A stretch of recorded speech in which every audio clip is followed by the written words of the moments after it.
Aujourd'hui, les Français ne veulent plus seulement avoir une bonne couverture mobile à l'extérieur, ils veulent aussi capter à leur domicile. Alors on vous donne les clés pour tout comprendre et pour choisir le meilleur opérateur mobile qui couvrira votre maison. Le premier réflexe à avoir avant de choisir son opérateur, c'est de se rendre sur la carte monreseaumobile.fr. Ensuite, c'est très simple, il y a un moteur de recherche, donc il suffit de taper le nom de sa commune dedans. Donc on a accès à la couverture mobile de son quartier avec 3 couleurs au choix. Si c'est rouge, ça veut dire que vous avez une très bonne connexion à l'extérieur et à l'intérieur. Si c'est rose foncé, vous avez une très bonne connexion à l'extérieur et, dans la plupart des cas, une bonne connexion à l'intérieur. Mais alors, vous avez du souci à vous faire si c'est rose clair, ça veut dire que probablement que la plupart du temps, vous n'avez pas une bonne couverture mobile à votre domicile.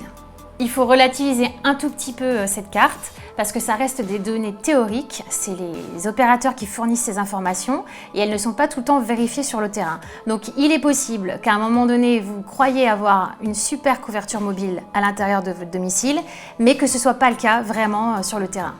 Ceux qui veulent aller encore plus loin peuvent aller sur le site de l'Observatoire de l'ANFR, c'est l'Agence nationale des fréquences. Le principe est le même, vous avez un moteur de recherche, vous tapez le nom de votre commune et ensuite vous avez accès à la carte des antennes mobiles. Donc vous pouvez savoir quel opérateur mobile a ses antennes les plus proches de chez vous. Vérifiez même la technologie, comme ça vous pourrez savoir si c'est de la 2G, de la 3G ou de la 4G. Même si votre situation vous paraît bonne sur ces cartes, il reste quelques principes de base à savoir. Le premier, c'est que vous capterez mieux à côté d'une antenne mobile, car la portée de toutes les antennes est limitée à quelques kilomètres. Ensuite, il vaut mieux être proche d'une seule antenne dominante plutôt que de plusieurs qui sont loin, parce qu'à ce moment-là, votre smartphone va passer son temps à essayer de passer d'une antenne à l'autre. Attention, le métal perturbe le signal, donc si vous avez des volets métalliques, des fenêtres à haute qualité environnementale, du double ou triple vitrage avec traitement thermique, vous capterez moins bien. Alors, les ondes traversent plutôt bien la matière, mais le cumul des obstacles peut les altérer.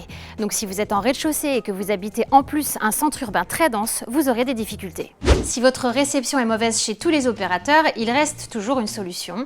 C'est la Femtocell, un petit boîtier qui se raccorde à la box et qui crée un réseau local domestique de faible portée.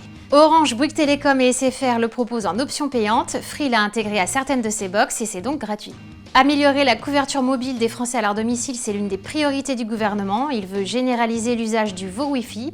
Alors on pourra tous bientôt passer des appels et en recevoir en basculant automatiquement sur le Wi-Fi de sa box.